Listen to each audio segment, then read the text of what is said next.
Boa noite, mais uma vez, VidaCast no ar, quarta-feira à noite. Cara, não importa se vai ter futebol, se não vai ter futebol, a gente vai estar aqui. E hoje falando de um assunto que eu gosto muito. Plínio nem se fala, né? Nem se fala o quanto Plínio gosta. Educação infantil. E aí? Dá para educar nossos filhos em uma condição de igual para igual, Plínio? Boa noite, amigo. Boa noite, gente. E esse tema é um tema que aqui, ó, dispara o coração da pessoa. Bate forte, né? Eu tava, esse São João aí no sábado, eu tava na casa de uns amigos, e aí entrou esse tema do nada, aleatório. Nada do nada. As filhas já, opa, isso me interessa, o que foi, papapá, no final as filhas já precisam do seu contato, e assim foi. Então, é sobre isso, gente. A pergunta que eu tenho pra fazer é, e aí, dá pra gente lidar com os filhos de igual pra igual? Não, Plínio, pelo amor de Deus, não dá, que mano. É sobre isso. É sobre isso. Olha, minhas filhas conheceram Plínio, elas tinham 7 anos. E com 7 anos elas pediram o telefone do tio Plínio. Que elas tinham que ter o telefone do tio Plínio. E uma vez, nesse mesmo dia, Plínio foi fazer umas perguntas para elas. E aí Plínio virou para mim, e aí, Márcio, você dá conta? E eu acho que está muito mais sobre isso. Sobre se nós, pais, vamos dar conta. E ninguém está dizendo que é fácil. Eu gravei um stories hoje mais cedo com elas, quando eu estava saindo do cinema. E aí eu perguntei para elas, falei, e aí, qual é o conselho que vocês dão para nós, pais? Porque não é fácil. E talvez reconhecer que não seja fácil seja o primeiro passo, né, Plínio? Porque uma vez eu ouvi de você, e isso me fez raciocinar, assim, né?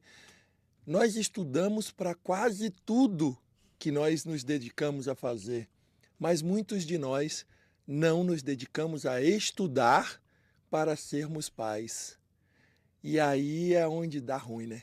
É, com certeza. Essa era a pergunta que eu fazia pros meus pais aos 11 anos. Vocês não podem estudar pra melhorar, né? Ver se melhora um pouco. Tá muito ruim. Quantos anos, Plínio? 11. Meu Deus. É que me chamavam de mal educado. Eu falava, mas que estranho, quem foi que me educou?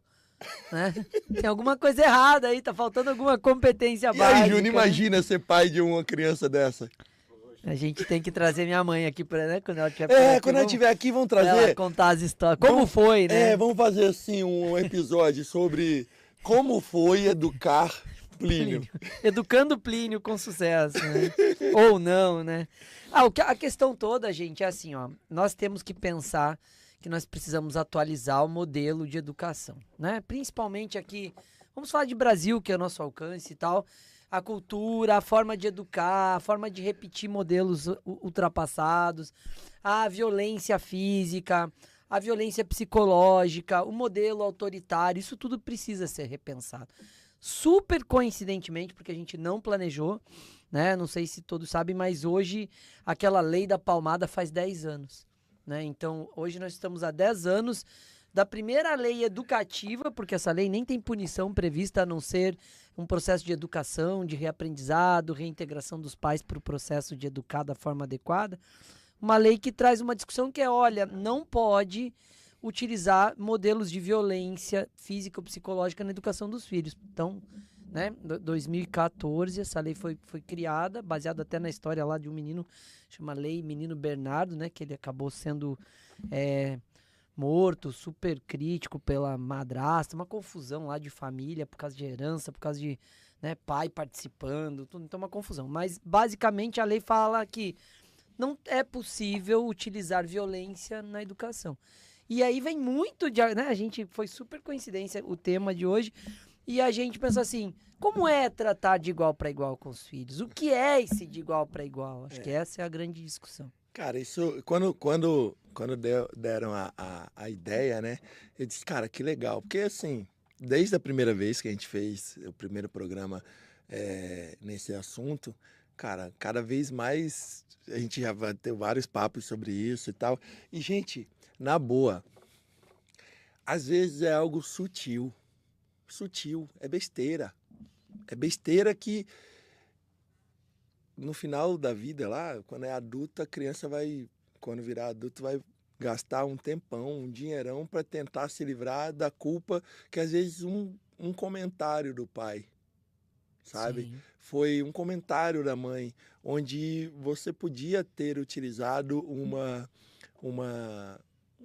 conversa muito menos agressiva, muito menos é, jogando muito menos culpa naquela criança, que não tem como ficar carregando aquela culpa o tempo inteiro. Então, falar sobre esse assunto, né, de lidar com os filhos de igual para igual, e aí eu lembro sempre do exemplo que Plínio disse, é o seguinte: se tudo que você fala para o seu filho, você falasse para o seu vizinho, ia dar certo? Ou porque é seu filho tem que aturar? Quantas vezes a gente está impaciente e com o filho a gente explode? Mas se fosse o vizinho, se fosse o pastor, se fosse o irmão da igreja, se fosse não sei o quê, não sei o quê. Então vamos supor, você está lá, bem pra caramba, bem estressada, bem atarefada, bem tudo. Bem surtando. Bem surtando. Aí seu filho ou sua filha derrama aquele suco de uva na toalha branca. Mas se for, sei lá, seu chefe, se for seu pastor, o padre da igreja, se for qualquer pessoa que você tem como, olhando como alguém assim, né, admirável e tal. E aí, você surta também? Igual você surtou com seu filho, com sua filha? Você sai dando palmada também, que nem você deu palmada no seu filho, na sua filha? É tipo isso, gente. O que a gente precisa, assim, eu acho que partir da ideia do de igual para igual a primeira questão é, a gente ouve nosso filho como a gente exige que ele nos ouça? Acho que essa é a questão inicial da história do de igual para igual. Então, assim, você ouve seu filho como você precisa que ele lhe ouça, como você exige que ele lhe ouça, como você grita, briga, né? Como você chama a atenção dele, então você faz a mesma coisa. A questão do de igual para igual é direitos e deveres iguais. Opa, Plínio, peraí, eu sou pai, eu que mando. Eu que pago. Eu que pago, eu que mando, eu sou... Gente, idade não significa maturidade. Tem pai de 40 bem mais imaturo do que filho de 10. Pode prever, tem, com certeza tem. Se duvidar, tem até aí na sua casa, você que tá assistindo. Tô ligado. Então, assim, pensa no seguinte... efetivamente, o de igual para igual é simples, gente. Direitos e deveres são iguais na sua casa? Quer ver um exemplo bom? Tem um bichinho de estimação aí? Claro, sempre tem. Pronto, cachorrinho lá.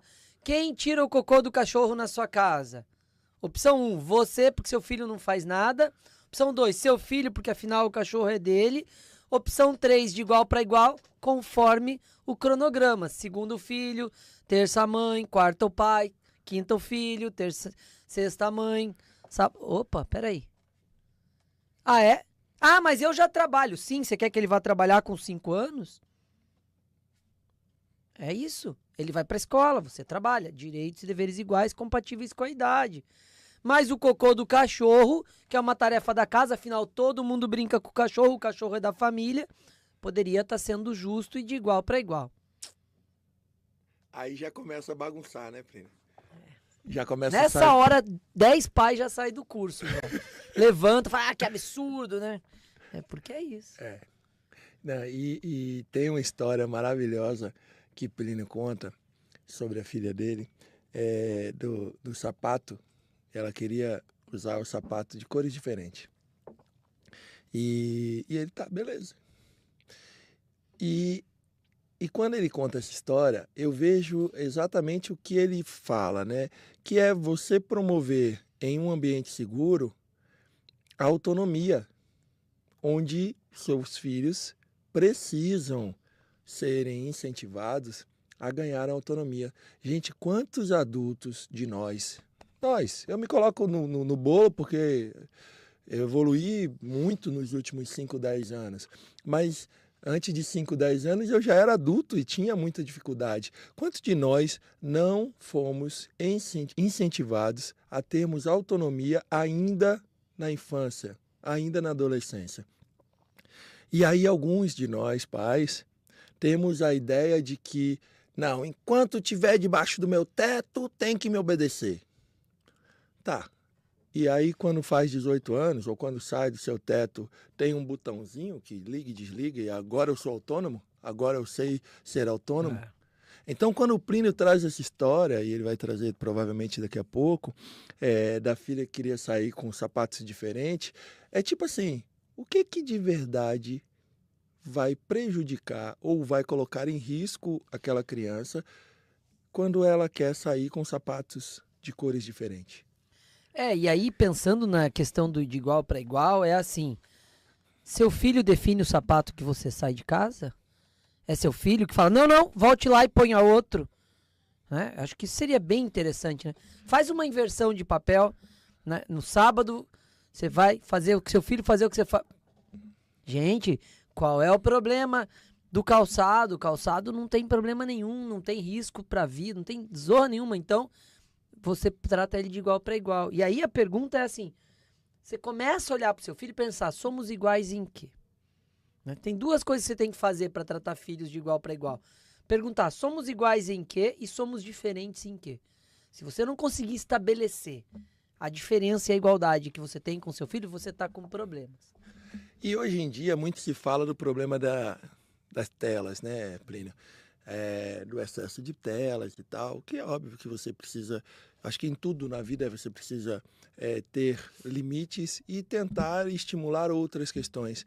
Mas no momento em que eu fico só olhando para o excesso de tela, mas eu não promovo outras oportunidades, Sim. por exemplo, as meninas viram e mexem, elas pedem para escolher a roupa que eu vou vestir. Cara, e elas, se bobear, têm muito mais noção de moda do que eu. Porque elas fazem uma combinação muito legal, sabe? Onde elas percebem que se a calça é escura, elas preferem uma camisa mais clara. E se tem alguma coisa estampada, a outra é lisa. Então elas já têm essa noção que é muito normal em mulheres, né? Geralmente tem mais sensibilidade para essas coisas. E é um momento em que a gente curte entre a gente. Então, no momento em que eu promovo algo diferente da tela, Sim. eu afasto ela da tela sem reclamar da tela. Então eu promovo algo que é divertido para elas, onde elas estão fazendo parte. É só falar nela, uma chegou ali, ó.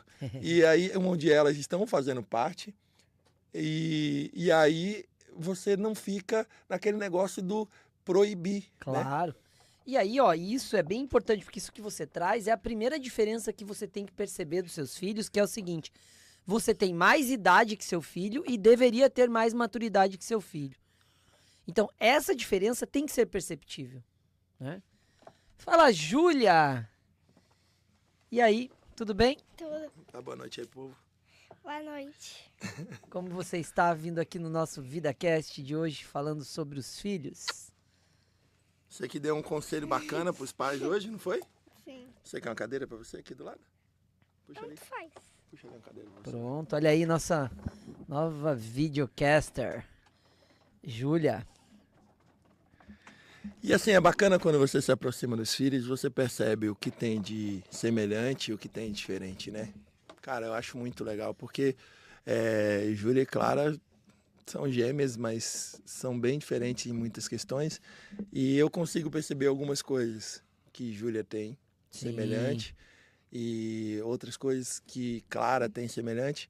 E é bacana quando você também já vem num processo de autodescobrimento, né, de autoconhecimento, onde você percebe que essa ou aquela situação você também precisa, porque assim, quando você vê no outro, aí é que você diz, pô, eu tenho isso, velho. E você olhar de igual para igual, né, respeitando essa diferença, isso é muito bacana. Mas precisa ser com respeito, né?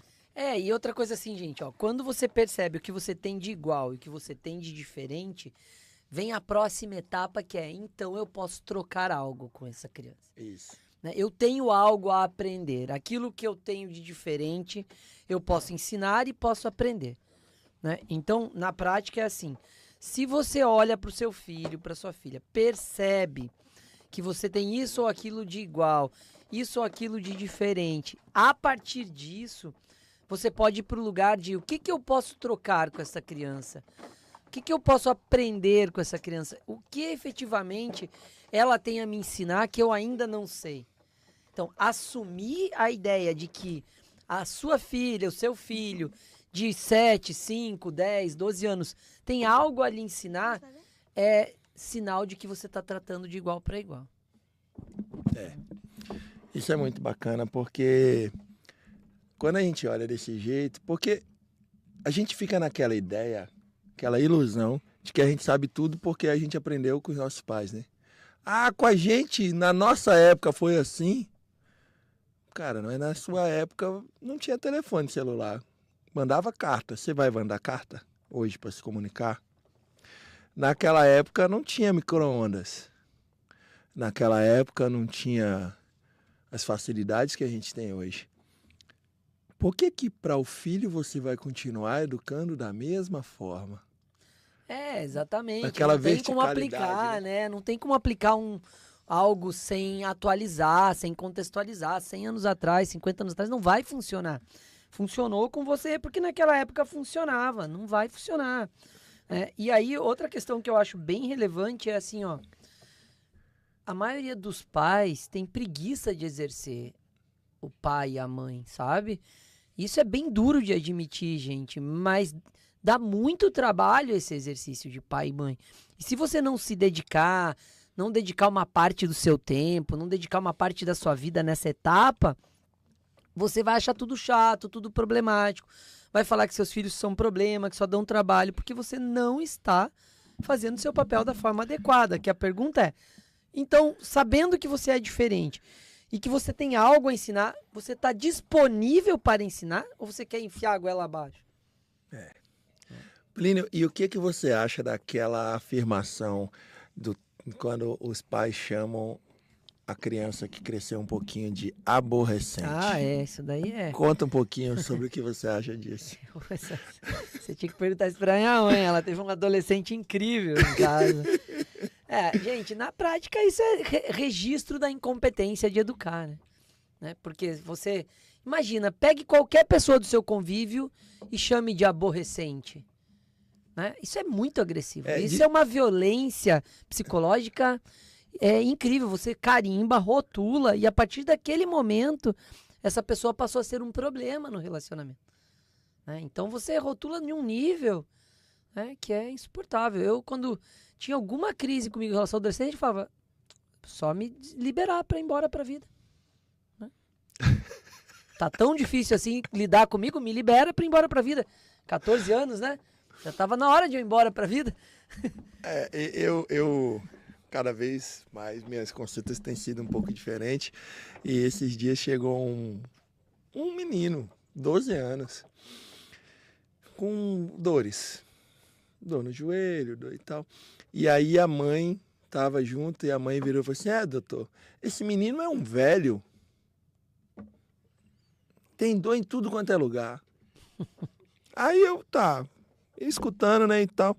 Eu falei assim, vamos lá, a gente vai pedir uns exames e tal, mas para mim é importante que a forma com que você se vê, falando com o menino, que seja um pouco diferente. E mãe, se a ideia é ajudar seu filho, seria interessante que um menino de 12 anos, a senhora não chamasse de velho, não dissesse que ele é um velho, não ficasse repetindo na cabeça dele de que ele é um velho, porque você acha que está promovendo neuroplasticamente na cabeça dele o quê? Qual é o registro que ele está tendo da visão que a mãe dele tem sobre ele? De que ele é um velho, que é cheio de dores, que é incapaz de correr e jogar bola como os outros meninos. Você acha que ele se sente bem quando ele não consegue ter a validação da própria mãe? É sério mesmo, mãe? Aí ela, eu não pensei, mas não é por mal. Eu falei, não, e eu não estou dizendo que é por mal, não. Geralmente é repetições de padrões comportamentais. Provavelmente a senhora ouviu isso da sua mãe, ou do seu pai, ou dos dois, e aí a senhora comenta como se fosse normal. Então, assim, eu preciso que seu filho consiga, assim, enxergar e mentalizar de que ele é capaz. Que possivelmente essas dores vão passar daqui a algum tempo, porque nem sempre foi assim. Mas quando você rotula ele, ferrou. Ferrou, velho. E muitas vezes esses rótulos chegam de dentro de casa. Sim, e vai estigmatizando, né? Vai levar pra vida normalmente, né? Ó, a gente tá com uma galera aqui no chat. Dá um oizinho aí. Tia Sônia, Marlon, Joy, Vanusa, Pedro. Pessoal, boa noite. Nota 1000 esse podcast. Participação super especial, ó, pra você, Ju. Alexandra.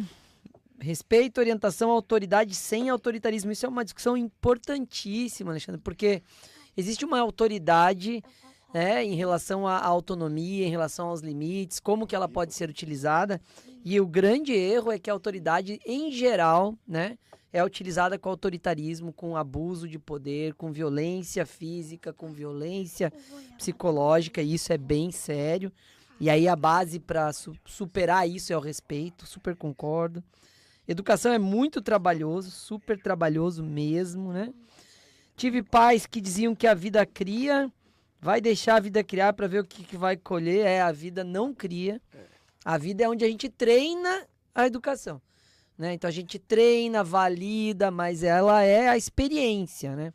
Então a vida faz parte da vida, a orientação que os pais devem dar para as crianças, né? Eu sou super a favor desse tema. E ela conta aqui, ó, meu filho de 7 anos foi pedir socorro para uma médica dizendo que estava com muita dor no peito. A pressão da educação do pai trancafiava a alma dentro de uma prisão, o pai não sabia como fazer. É isso aí. Carlos Figueiredo, de Rosário do Oeste, Mato Grosso, olha aí, show de bola. Beleza, hein? Show! Sejam todos bem-vindos. Rótulos, abusos, maltratos, é isso aí. Exatamente esse é o problema, que é a história do aborrecente, né?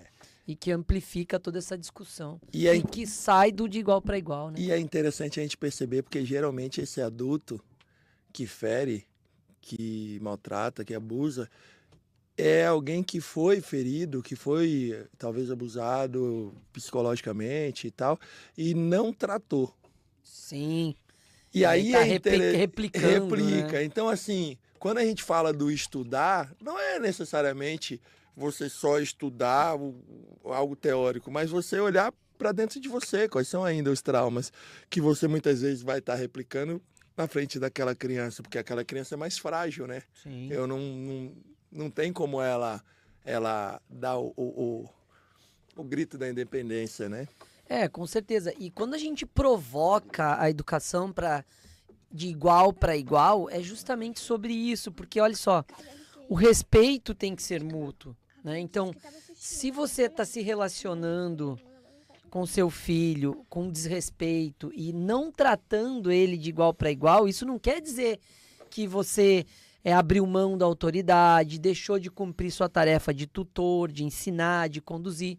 Quer dizer que você ouve o lado dele, entende a posição dele, posiciona a sua, deixa claro a sua, põe na mesa isso de forma clara, aberta, e trata direitos e deveres com o mesmo peso. Sim. Né? A questão do igual para igual é tirar essa questão de que o peso dos pais é maior, o poder, o abuso do poder, na verdade, né? É maior na relação com o filho, e isso desequilibra. Então, é sobre essa questão.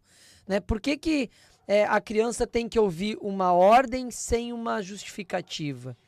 Isso é uma discussão séria. O tal do porquê sim, ou do porquê eu quero. É porque sim. Pega aí na sua vida e alguém lhe manda fazer alguma coisa e fala porque sim, porque eu mando, porque eu quero, porque eu pago. Opa! Olha aí, ó, a gente tá aqui.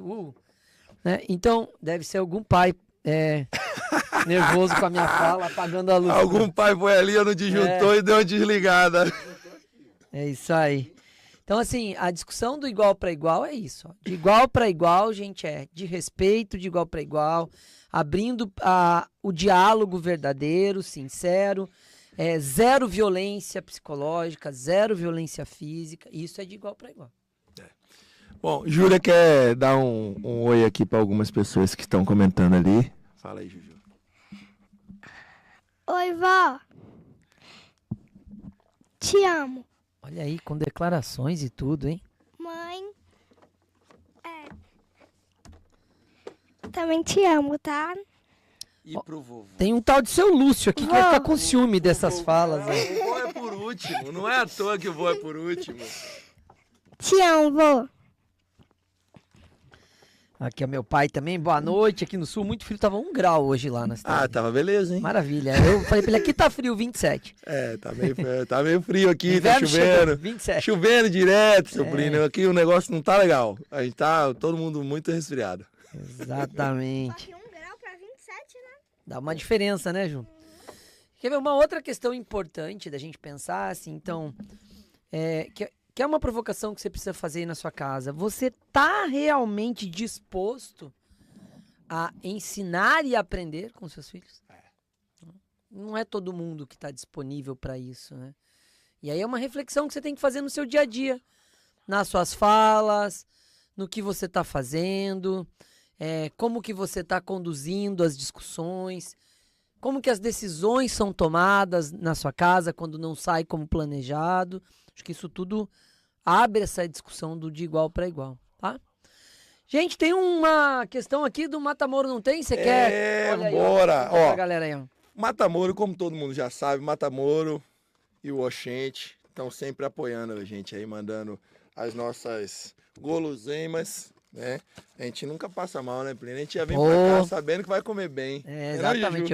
Hoje já bati uma saladinha de fruta ali que tava incrível. E você comeu também? Comi. E tava boa? Tava. Pronto. E aí, o Maria Matamoro hoje, além de mandar a comida pra gente, o Maria Matamoro, que quem já esteve lá, já viu as pinturas na parede do nosso grande artista Carran. Quem não foi, eu convido que esteja indo e conhecendo aquelas obras de arte que tem na parede, no teto e tal. E o Maria Matamoro fez algumas canecas, né, com as pinturas do nosso mestre e pintor Carran, grande Carran, com a marca aqui, com a logomarca aqui do Maria Matamoro. E eles mandaram essa caneca, né, já que a gente geralmente presenteia nossos convidados com canecas, ele mandou uma caneca para a gente presentear a quem pegar agora.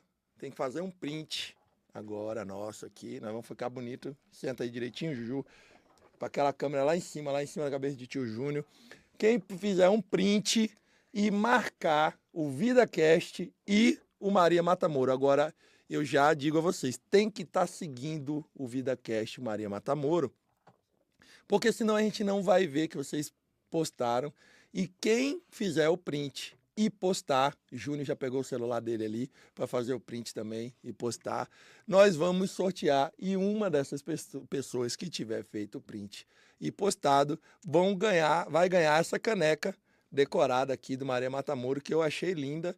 E tô quase fazendo um print também, E viu, como Plínio? que é? Quem ganha? Para depois não dar briga, tem uma Quem regra? ganhar tem a regra, tem que fazer o print, postar e fazer um comentário sobre o VidaCast. Aí depois a gente vai votar e no o melhor comentário Aí. a gente vai avaliar e vai ver quem é que vai ganhar essa caneca. Ainda hoje a gente vai falar, tá? Então vocês têm aí mais ou menos 30 minutos para fazer suas postagens e nós avaliarmos, ok? Depois a gente conta nos stories, né? Nos stories quem é que ganhou, beleza? Feito o post, feito o print. Vamos lá, print agora. É isso aí. Bora. Ô, Plínio, e quando... Oi, Vai mãe. trazer uma pra mim, né? Vou trazer ela pra você. Ah, tem que falar o Instagram, né? Maria Matamoro. Maria Matamoro e o Vidacast.es. Vidacast.es. Pronto, então tá divulgado. Show de bola. Olha só, pessoal, aqui aprendo demais com meus filhos. Porque Maria eu tô quase Matamoro. Boa noite, Júlia. Tia Carmen. eu pintar. Prontinho. Tia Carmen tá aí? Tá aqui, apareceu. Ah, tia Carmen é Tia Carmen aquela. não pode faltar Tia na Carmen não nossa- pode faltar nesse tema. Na nossa discussão Hein, aqui de tia Carmen? né? Educação de criança, tia Carmen. Filhos. E aí, filho? Educação de igual para igual, tia Carmen? Me conta. Quando tá dentro de casa, comendo da sua comida, debaixo no seu teto, E ainda mais esse filho que faz a prova e vai, vira militar e vai morar lá em Bagé, te faz ir para aquele frio desgramado. Me conta aí, tia Carmen. É isso aí. Uma questão importante, gente, que é assim, discutir os princípios da igualdade, né? Então, assim, onde que pode? O que que a gente tem que estabelecer de princípio de igualdade com os filhos, né? Então, eu sempre provoco os pais com quem a gente faz alguns trabalhos, que é assim, qual igualdade você dá conta de lidar com seu filho, né? Então, e quais são as igualdades possíveis? Porque eu tenho uma questão assim, ó, por exemplo, seu filho de 3 anos está pronto para decidir se atravessa a rua, né? Tá pronto para decidir o que ele vai almoçar e jantar? Ainda não. Então, a igualdade aí está muito mais no diálogo, no respeitar, mas quem toma as decisões nessa hora é o adulto, é o pai, a mãe, são os adultos que estão numa idade compatível com aquela decisão.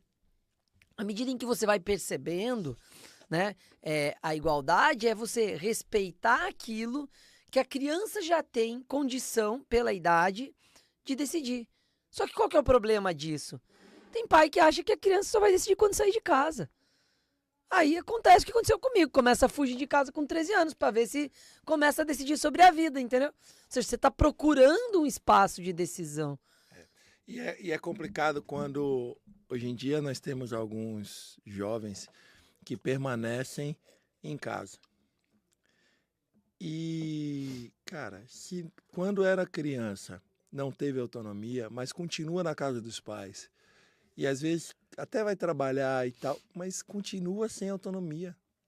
Continua, e a gente vê isso hoje em dia muito. Sim. Muito de jovens de 20 e tantos anos, 30 anos, que continuam sem autonomia e muitas vezes dependendo de um pai, de uma mãe que decida por si. Sim, em vários aspectos, nas coisas mais básicas até as coisas mais complexas, né? Então, efetivamente...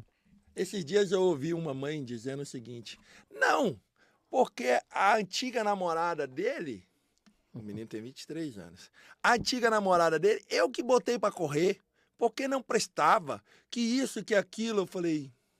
Tá casado com a mãe, esse se ferrou tá bom, já. né? Então tá bom. Já tá casado com a mãe, já era. Efetivamente assim, gente. Então, o que a gente precisa olhar na relação pais e filhos, né? Mãe e filho, pai e filho. A questão é, nós estamos em condição de lidar com nossos filhos de igual para igual? E a gente volta nessa pergunta porque ela é provocativa e ao mesmo tempo ela é profunda, né? Você consegue dialogar com seu filho dando a ele voz no diálogo, né? Dando a ele a oportunidade de se expressar, de opinar, de ter opinião contrária da sua e você lidar com isso de forma madura? Isso é de igual para igual, né? Júlia quer falar um negócio aqui. Fala aí, Júlia. Fala aí. Mas quem tem gostado da namorada não é o filho? É, exatamente isso, Júlia. Você está certa. Então, Júlia dando dica para mães protetoras em excesso de filhos adultos. Quem tem que gostar da namorada não é o filho?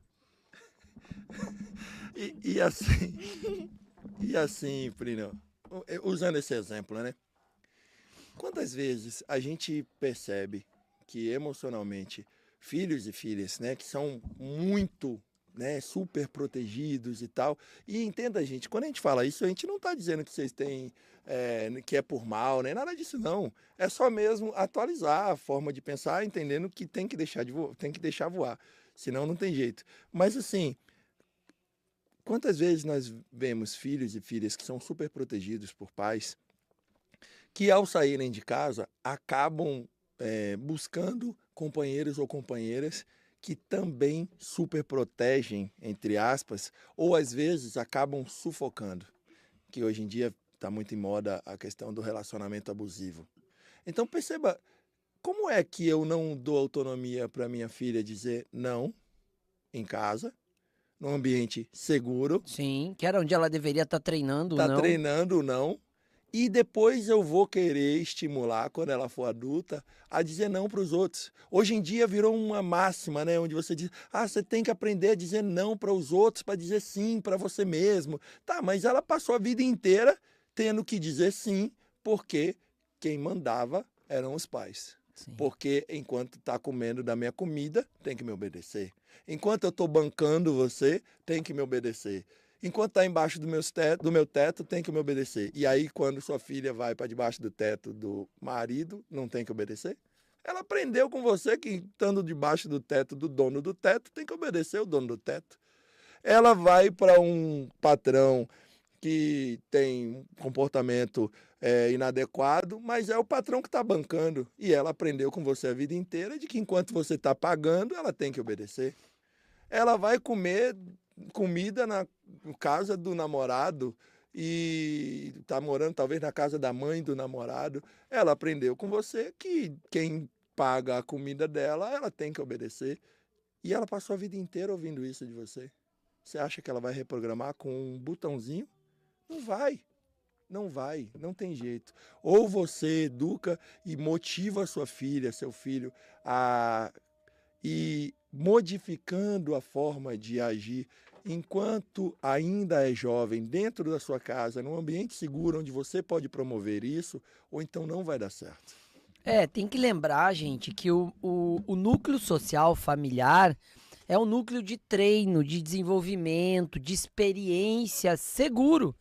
E a gente sabe que, óbvio, que tem casas que não têm essa segurança, que são núcleos familiares bagunçados, com desvios, né, da realidade, mas o ideal é que a gente entenda que a casa da gente, os pais, os irmãos, esse núcleo mais próximo é um núcleo de treino, de desenvolvimento, de segurança. Então, sim, é ali que a criança tem que aprender a dizer não, sim, é ali que ela tem que ganhar voz, sim, desde o dia em que ela aprender a falar, ela precisa ser ouvida, né? E isso é importante. Os pais, no exercício da autoridade, acabam se passando, indo para o autoritarismo e efetivamente não dando voz, não percebendo a importância de empoderamento dos filhos. E aí, é o que o Márcio falou, vai chegar no 16, no 17, no 18 e quer que o filho se empodere magicamente. Como que o filho vai se empoderar magicamente se ele nunca treinou, se ele nunca foi estimulado a se posicionar, a questionar, a dizer o que está certo, o que está errado, a dar a própria opinião numa situação? Então, isso é o que vocês precisam testar, treinar e proporcionar aos seus filhos no ambiente familiar, no ambiente da casa de vocês. Né? Então, o que eu penso é, de alguma maneira, o empoderamento da pessoa, do ser humano, começa na criança e começa pelos pais, entregando uma parte desse poder, né, que está na autoridade de ser pai e de ser mãe. Isso não é risco, isso é divisão, isso é tratar de igual para igual. Tia Vanusa falou um negócio aqui que eu ia deixar passar, mas eu não aguentei. Eu não aguentei. Não dá, né? Se você não aguentasse, eu não ia aguentar, eu já tinha lido aqui. Tia Vanusa falou assim... KKK, Julinha está certa, mas as mães podem dar conselhos e ajudar no relacionamento por ter tido experiências. KKKKK. Tia Vanusa, vou te fazer uma pergunta. Todas as experiências que a senhora teve, se antes de tê-las, alguém chegasse e dissesse, não faça isso porque eu já tive experiência, a senhora teria adquirido a sua experiência? Então quer dizer que a senhora, por ter tido experiência, a senhora acredita que vai reconhecer um mal antes que esse mal aconteça e com isso vai proteger o seu filho de não passar por aquilo, mas a senhora não percebe que com isso a senhora não permite que ele adquira a experiência que a senhora só tem porque passou por aquilo.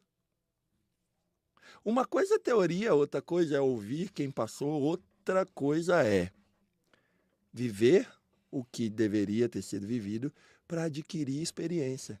É claro que as mães e os pais vão estar de junto, é claro que vão dar orientação, é claro que isso tudo vai acontecer. Trocar a experiência. Trocar a experiência. Filho, aconteceu assim e assim comigo. E aí, a partir daí, o filho ou entra naquela experiência com o conhecimento do que aconteceu contigo e talvez um pouquinho mais preparado, ou não entra, mas aí a decisão é dele. E aí o que a gente trouxe aqui dessa mãe foi algo diferente. A mãe disse, botei a antiga namorada dele para correr porque não prestava. É diferente de chegar, trocar experiência e dizer, filho, toma cuidado. Olha, preste atenção nisso ou naquilo. Isso é diferente. Entende, tia? Então, sobre experiências, a gente precisa ter as experiências. Eu só sou quem sou porque eu vivi as experiências. Houveram algumas que foram maravilhosas, outras que não foram tão boas. Nós assistimos ontem um filme, Divertidamente 2. E desde o primeiro, que foi muito legal, sempre foi na importância de todas as experiências. E esse segundo ainda é mais. É importante. E haverão algumas muito boas, outras nem tanto, outras muito ruins, mas ou eu acolho todas elas e entendo que eu faço, o meu eu é a junção de todas essas, ou então não dá certo. E tem uma questão nesse aspecto que é assim, ó, a gente pensar que o de igual para igual é o diálogo se posicionando na idade do seu filho, né? Então, olha só, uma pessoa de 45 fazendo uma leitura sobre um fato e um filho de 18. Como era a sua leitura aos 18? Eu lembro uma vez que eu falei pra Júlia assim, eu sempre vou pra esse caminho, mas falei assim, Ju, olha só, quando eu tinha 15 anos, ela tava com 15 anos, ela tava me trazendo uma questão que ela tava passando e tal. Eu falei, Ju, quando eu tinha 15 anos, eu faria muito pior que isso. Você arrasou. Então eu me coloco no 15 anos, de igual para igual, e aí opino, falo, olha, Júlia, eu com 15 anos teria agido dessa maneira e com certeza ia ser pior o resultado. De lá, pai, mas você não é baixo. Eu falei, sim, mas olha só, eu estou aqui com 40, olhando para minha filha de 15, dando uma opinião de 40 e comparando com o Plínio de 15. Isso é de igual para igual. Essa mesma teoria é quando você chega para falar com uma criança e você se abaixa no olho dela, né? Você se abaixa para ficar na altura da criança, para conversar com ela de igual para igual. Por quê? Porque só a sua altura já intimida. Já pensou nisso? Só o fato de você ser o dobro do tamanho dela já intimida. O tamanho intimida. Então, quando você se abaixa e olha no olho, você está se colocando de igual para igual, você está demonstrando respeito. E aí você abre um diálogo onde ela se sente empoderada para dialogar com você no mesmo nível. E isso é simbólico, mas é muito importante. Júlia falou que gosta disso, né, Júlia? Por quê? Quando eu me abaixo para falar contigo. Porque também aí, Fala aqui, aí dá pra eu chamar de baixinho. E também se eu ficar baixinho do meu tamanho. Fica, né? E é melhor para conversar, né? Muito bom. Isso é fundamental, gente. Ó, bastante gente. Pô, hoje tá movimentado o negócio aqui, hein? Tá. Aline, os assuntos são tratados de forma leve, que conseguimos absorver muito bem. Obrigado, Aline. Tio Valtric, aqui, ó, meu tio lá de Lages. Deve estar um frio em Lages hoje também. Assistindo de Lages, bons conselhos para os pais. Nós, avós, também aprendemos com isso. Aí é um tema importante, hein? Sim. A avós, gente, mexe num outro vespeiro, tio. Porque os avós têm uma licença poética para bagunçar. Né? E aí fala assim, não, quem educa são os pais. Os avós podem deseducar. E talvez, gente, os avós estejam num lugar muito melhor de igual para igual do que os pais. Porque eles estão despressurizados da autoridade. Sacaram isso?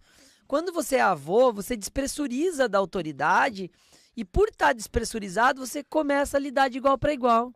E muitas vezes esse deseducar que os avós acreditam nem é um deseducar de verdade, e sim, muitas vezes é um tratar as crianças de igual para igual. Sim. Com mais respeito, Exato. com mais, eu acho que aí... com mais permissividade, né? Porque, como você falou, né? Essa questão de estar pressurizado, né, de estar pressionado para dar certo, para educar, para não sei o quê, muitas vezes alguns pais acabam passando um pouco Sim, do ponto. Pecando por excesso Pecando por até, excesso, ou por inabilidade. exatamente. Normalmente é inabilidade, né? E falando de inabilidade, uma vez eu estava comentando, eu acho que foi num programa ou foi num bate-papo nosso, a gente tem pouco bate-papo, né? A gente quase nem conversa. E eu falando que eu só tinha dado uma palmada em minhas filhas uma vez. Foi uma das duas, eu não me lembro se foi em Júlia ou em Clara. Elas deviam ter um pouco mais de um ano, ou menos de um ano. Elas engatinhavam ainda. E elas iam na casa de praia e elas sempre iam com o dedinho na tomada. Sempre iam. E aí a gente reclamava e eu desesperado de medo, né? Porque a tomada para o nosso dedo, o dedo não entra, mas para o dedo de uma criancinha de meses, entra. E com medo dela ficar grudada ali, tomar um choque e tal, em uma das duas, eu não sei qual foi, mas foi o suficiente, que a outra ficou com medo também, eu peguei a mão e dei uma palmada. E aí eu comentei isso com o Plínio. Mas antes de acabar meu comentário, eu que já tinha ouvido muita coisa do que Plínio tinha falado, já tinha estudado, lido algumas coisas, né, desse diálogo não violento e tudo mais que a gente busca ter com os filhos. Antes de acabar meu comentário, eu disse, e eu entendo, Plínio, que mesmo sendo uma criança de meses, foi uma inabilidade minha.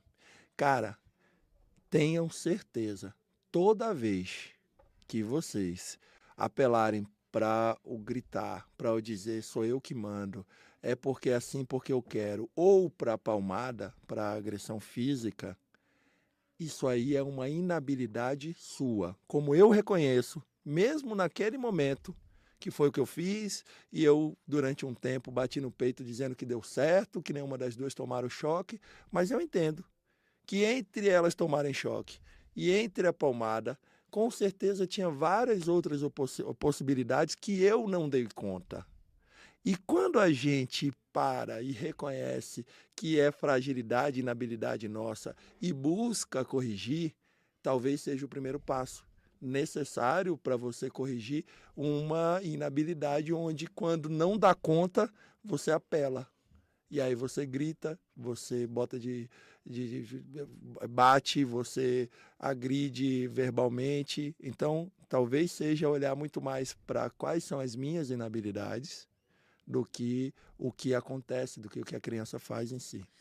E aí, né, voltando ao que a gente falou na abertura do programa de hoje, a gente comemora 10 anos da Lei da Palmada, né, que é o primeiro movimento aí, que eu acho que talvez nem seja o primeiro, assim, junto com a lei, Estatuto da Criança e do Adolescente e tal, mas a Lei da Palmada tira a perspectiva da violência física e psicológica na educação dos filhos. Então, por exemplo, essa questão que Márcio falou, cabe aos pais analisar o risco e mitigar o risco. Não é batendo no filho que ele ensina o filho a não pôr o dedo na tomada. Uma criança de 1 ano não vai aprender logicamente que a tomada dá choque. Aos pais cabe colocar o protetor de tomada. Encerrou. Mitiga o risco. Tem um protetor de tomada e a criança vai ficar mexendo e não vai pôr o dedo. Quando ela tiver idade suficiente para entender que aquilo ali dá um choque, que mata, que não é para pôr o dedo, você vai explicar. Até lá você mitiga o risco. Não tem como. Ou você vai pegar uma faca, deixar disponível para uma criança brincar na caixa de brinquedos e quando ela pegar na faca, você bate na mão dela para ela entender que não se mexe com faca. É a mesma coisa. Então, faca não é brinquedo de criança. Faca não tem que estar na caixa de brinquedos. Tomada não tem que estar descoberta. Não é batendo na mão da sua filha que você vai ensinar ela a não colocar o dedo na tomada. Ela não tem idade para racionalizar o que é colocar o dedo na tomada. Isso é a questão do risco que eu falo tanto, que é você tem maturidade e idade para avaliar os riscos que cabem a você. E a criança, você dá autonomia daqueles riscos que não tem problema se ela ultrapassar. A história do calçado que eu falava da Júlia. Júlia uma vez queria sair com tênis de 2 cores, um de cada cor. Eu falei, sai, tá tudo ótimo, escolhe aí sua roupa. Sai a Júlia com o tênis de 2 cores, primeira pessoa no elevador olha pra ela e fala, tá errado o tênis. Ela olha pra mim, olha pra pessoa, olha pra mim, olha pra pessoa. Não falei nada, deixei. Lá embaixo o porteiro, Júlia, trocou o tênis, tá errado. Aí ela, pai, dá pra gente destrocar? Tá chato. Falei, beleza, Ju, bora destrocar. Entende? Então, assim, que risco tinha ela sair com um tênis diferente do outro? Nenhum. Ela Se ela desse conta, né? Foi uma experiência social que ela ainda não dava conta. Agora aí a Júlia com 15, 17 anos estava na moda, tênis de duas, né? Sair com tênis off-white aí, um de cada cor, tal. Então assim, ela estava lançando moda, né? Lá no passado, 2005, 2006. Então é sobre isso, gente. De igual para igual é respeitar e dar voz, sem perder a responsabilidade sobre tutorar os riscos que a criança não tem como admitir, né? Que a criança não tem como medir, na verdade. Se ela absorver aquele risco para ela, ela ainda não tem capacidade de definir as consequências. Então cabe aos pais, né? É sobre isso. E Plínio, Plínio tem ótimas histórias com Júlia. Eu ainda quero conhecer Júlia. Júlia que está fazendo medicina. Eu ainda vou conhecer Júlia. Entrou na faculdade. Isso tem um fator aí interessante da nossa conexão, porque Júlia passou na faculdade no dia do aniversário de Márcia. Cada dia a gente conhece mais sobre nossa conexão. E tem uma história que ele conta que Júlia queria sair sem casaco. Pô, essa é ótima. E, cara, tava muito frio. Mas muito frio. E aí ele, beleza, pode sair. E aí ele botou, óbvio, né? Ele botou um casaco na mochila dele e tal. E aí saíram. E aí ela começou a sentir frio, né? Só que aí começou a sentir frio. Ele, pai, eu acho que não foi uma boa ideia ter saído sem casaco. Ele falou assim, também acho que não, filha. Por um acaso, eu tenho um casaco aqui na minha mochila, eu vou te emprestar. E aí ainda foi o herói, né, da filha. Então ele permitiu que a filha escolhesse sair sem casaco. Ela percebeu, e aí entra no que a gente falou, né, sobre a pessoa vivenciar. Ela vivenciou. A experiência, né? Não adiantava Plínio dizer, não, mas tá frio. Não, mas não sei o quê.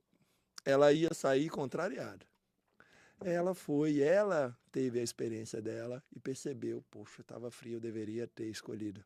Provavelmente, depois daquele dia, ela nunca mais saiu num dia frio sem levar um casaco, mesmo que fosse de reserva ali.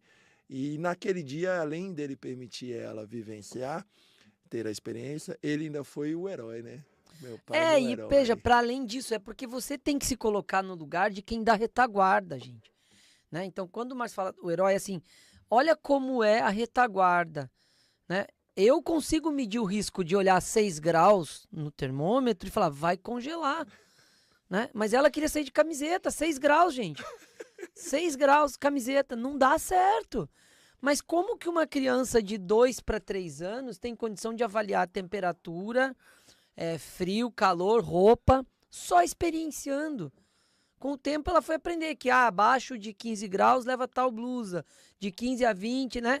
Mas com 2, 3 anos, quanto de energia os pais gastam enfiando roupa na criança, gente? Eu tinha brigas homéricas em casa por causa de roupa, né? Olhando para essa experiência, eu lembro quantas vezes minha mãe gastou uma energia gigante exigindo que eu saísse porque eu tinha problema respiratório, era mais crise ainda, porque o medo dela de eu ficar com crise de bronquite.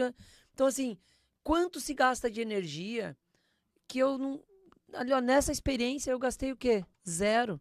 A minha energia foi, bom, vou pegar uma blusa aqui que ela vai congelar em 1 minuto. E esperar a experiência.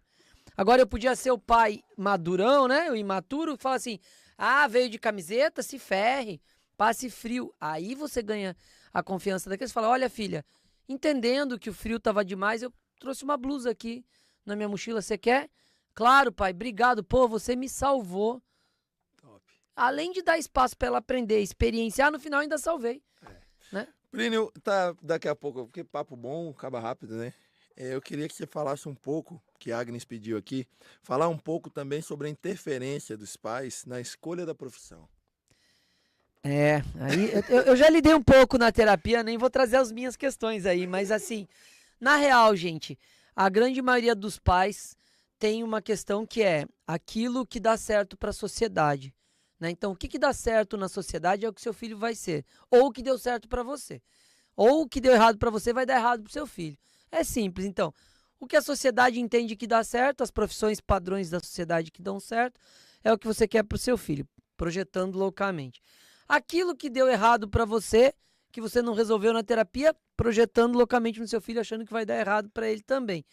e aquilo que deu certo para você, entendendo que você é o Zeus, dono de tudo, que só a sua profissão é a única que vai dar certo no planeta. Baseado nisso, o que eu entendo? Primeiro, uma criança não tem condição de aos 15 para 16 decidir a profissão. Isso é um erro que a gente não tem como resolver no Brasil ainda, né? Então, você deveria ter um período de estudo mais genérico, como é um high school, um college, né? Nos Estados Unidos, em outros países, que você estuda genérico e depois especifica. Já está mudando, deve melhorar, já tem alguns sinais para esse caminho, mas ainda é assim, com 17 anos, você tem que escolher o que você vai fazer nos próximos 100 anos. É muito difícil, né? Olha, falar um palavrão, Julinha hoje arrasou. Meu filtro aqui. Se eu falo um palavrão com o Julinha aqui, minha mãe sai de dentro do celular aqui. E ela olha pra você, talvez não fale nada, mas ia repreender, né? Pai, isso é palavrão. É isso aí, Júlia. A gente tem que melhorar. Também? A gente tem que melhorar. Tem que melhorar, porque palavrão não combina mesmo com esses ambientes. Eu concordo com você, Júlia. E aí, então, assim, o que eu entendo? Nós, como pais, temos que dar apoio. Né? Então a Júlia estava lá, sempre falou em medicina e tal, mas deu uma bugada, estava tentando, São Paulo, dificuldade de entrar nos vestibulares e tal. Falou, pá, eu tô pensando em fazer outra coisa, bora junto, vamos conhecer faculdade, vamos baixar plano de programa de curso para ver o que estuda nesse, o que estuda naquele, analisa, vai, baixa um, compara, que profissão pode ter estudando isso, dando retaguarda. O que ela decidir está apoiado. Não, pai, decidi, então vou voltar aqui, né? Então, assim, é esse apoio, né? Então, a profissão que a pessoa vai escolher ainda pode não ser a profissão definitiva. Hoje em dia a gente já está num modelo em que a gente pode ter mais que uma profissão. Pode. Né? Eu tô nessa fase, estou fazendo uma transição, um dia da semana eu já tenho outra profissão. Né? Então, assim, isso já é possível. O que eu entendo que na época dos meus pais não era. É mais difícil. Né? Então, dificilmente uma pessoa da década de 70, 60 mudaria de profissão, né? Escolher uma profissão e ir até o final. Exatamente. Fazer então essa questão mais híbrida, onde você vai fazendo a transição. Exato. E que não necessariamente você precisa fazer a transição completa. Não você ficar pode mais que uma, né? nas duas, nas três. Porque a teoria das encarnações, né? Dá pra viver 2, 3 na mesma, gente. Hoje em dia eu conheço várias pessoas com mais que uma profissão, vivendo experiências distintas em dias da semana distintos. E experienciando outras habilidades, outras possibilidades, né? Então, eu acho que sobre a profissão, Agnes, é assim, os pais ainda interferem muito, sim, porque a preocupação do filho dar certo ou dar errado, como se eles tivessem sido os mais certos do planeta, mas tudo bem, isso é outra discussão. Isso já é um outro programa. É, uma outra questão, mas o que eu entendo é que a gente tem que ser retaguarda e apoiar e trazer racionalidade para a discussão, trazer para a mesa possibilidades, falar, olha, nessa profissão aqui, suas possibilidades são essas, nessas são essas, aqui X% dá assim, dá assado, ou seja, trazer o racional para um momento tão difícil que é aos 16 anos escolher o que você vai ser da vida. Top. Como sempre, o que é bom, passa rápido. Pô. Eu só gostaria de fazer o comentário de que, não por acaso, você que teve vários problemas no começo da sua vida com médicos, além de agora, cada vez mais, ter alguns amigos médicos, estar rodeado por médicos, sua filha também decidiu ser médica. Que beleza! É isso aí, falei esses dias lá em casa, falei, rapaz, do jeito que eu gosto de médico, até a Júlia decide ser médica, é pra lidar com médico de qualquer jeito. Ó, meu pai falou uma coisa legal aqui, ó, teu dentista virou só vendedor, que meu pai era dentista, queria que eu fosse dentista, e hoje a gente trabalha junto lá no nosso projeto de empresa, tá? Então você vê que a vida vai virando a chave, né? Gente, muito bom, ótima discussão. Desculpe a quem não deu pra gente comentar os comentários aqui, né? Porque teve gente aqui que acho que acabou passando. Boa noite a todos, obrigado pela audiência. Estaremos quarta-feira que vem de novo aqui. Júlia vai ajudar a gente a escolher o melhor comentário do print. Vamos falar de novo para quem chegou, só dá um minutinho, pode? Rapidinho pode, aqui, ó, produção. quem não viu, nós temos aqui a caneca que foi doada pelo Maria Matamoro, que vai estar sendo sorteada para quem fizer o print e fizer a postagem marcando o vidacast.es e o Maria Matamoro. Essa caneca aqui, que é com as pinturas que temos nas paredes do Maria Matamoro, do restaurante. Então, tira o print aí, mais uma vez. Tira o print da tela, marca Maria Matamoro ou vidacast.es. E Vidacast. Segue, e Vidacast, isso. E segue a gente lá no Insta, que a gente tá sempre postando coisa legal. O melhor comentário vai ganhar essa caneca. Valeu, gente. Um beijo, VidaCast. VidaCast. Valeu, Fica com Ju. Deus. Bate aqui.